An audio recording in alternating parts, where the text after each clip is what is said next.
Alright YouTube, so I'm back again with these two Bluetooth speakers that you have seen before. This one is this mini Bluetooth speaker, you can see WS887, and that one is Akai Blitz BZ05 Bluetooth speaker. Well, this thing has a passive radiator on both sides, and that's the main driver inside there.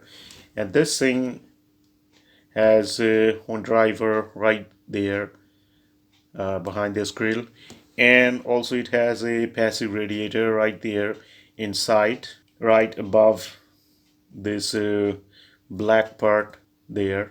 So today I'm gonna do the sound test comparison between these two. So let's check it out. Who sounds better?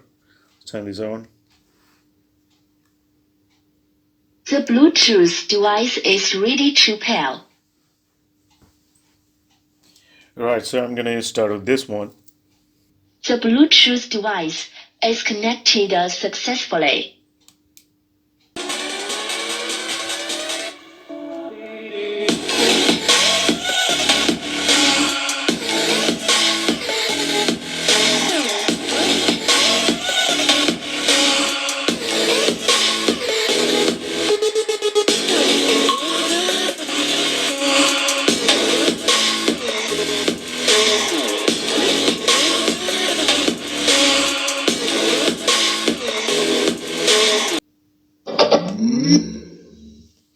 Bluetooth mode.